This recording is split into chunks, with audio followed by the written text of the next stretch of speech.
सोलापुरातील संगव्वा संगप्पा धनाश्री यांच्या घरात गेल्या 25 वर्षापासून गौराईचे मनोभावे पूजन आराधना केली जाते। पहिल्या दिवशी विविध प्रकारच्या भाज्या, भाकरी, पुरणपोळी, दहीभात, धपाटे, दुसऱ्या दिवशी शेवया भाताचा नैवेद्य गौराईला अर्पण केला जातो। गौराईसमोर विद्युत रोषणाई, आरास, सजावट मांडला जातो। 2 दिवस गौराईची आराधना धनाश्री परिवाराच्या वतीने करण्यात येत असते। गौराईबद्दल बोलताना संगव्वा धनाश्री भावूक झाल्या। एकेकाळी घरची परिस्थिती खूपच बिकट होती, पण गौराईच्या आशीर्वादाने, कृपादृष्टीने भरभरून दिलंय अशी भावना यावेळी व्यक्त केल्या।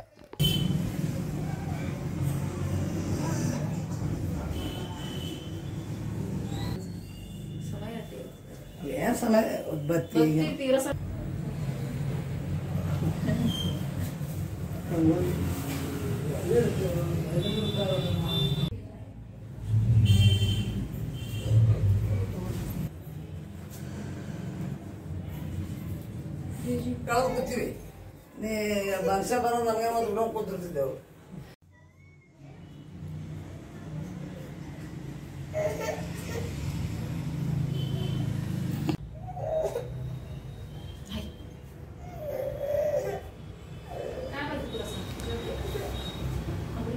ನಾವು ಬಡತನದಾಗೆ ಮುಂದೆ ಬಂದೀವಿ।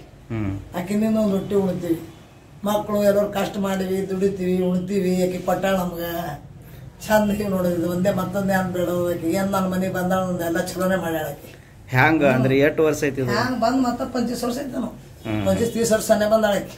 ಯಾನೇನ್ ನೆವದಿ ಐತಿ, ಯಾನೇನ್ ಇರ್ತದ? ನೆವದಿ ನೋಡು ಬಂದಿ ನಾವು 9 ಥರದ ಭಾಜಿ ಮಾಡ್ತೀವಿ, ದಪಾಟಿ ರೊಟ್ಟಿ ಮಾಡ್ತೀವಿ, ಮತ್ ಮೊಸರನ್ನ ಹಿಡಿತೀವಿ, ಮರುದಿನ ಹೋಳಿಗೆ ಹೋಗಿ ಪಂಚ ಪಕ್ವಾನ್ ಮಾಡ್ತೀವಿ, ಮತ್ತೆ ಇವತ್ತಿನ 7 ದಿನ ಅವತ್ತಿನ ದಿನ ಬಾನ ಮಸಾಲ ಬಾನ ಶಾವಿಗೆ ಹಿಡಿತೀವಿ, ಮತ್ತೆ ಏನ್ ಹೊರಗಿನ ತರಲ್ಲ ನಾವು ಎಲ್ಲ ಮನೆಯಿಂದ ಮಡಿಲೇ ಮಾಡ್ತೀವಿ। ಎಲ್ಲ ಮಾಡಿ ಹೆಂಗ ನಾವ್ ಹೆಂಗ್ ಮಾಡ್ತೀವಿ ಹಂಗ ನಮ್ಗೆಲ್ಲ ಕೊಟ್ಟಾಳ। ಅದಕ್ಕೆ ಬಿಟ್ಟು ಏನಿಲ್ಲ ನೋಡಪ್ಪ, ಆಕೆ ಕುಡಿಯಕ್ಕೆ ನಾವು ತಗೊಳ್ಳೋರು।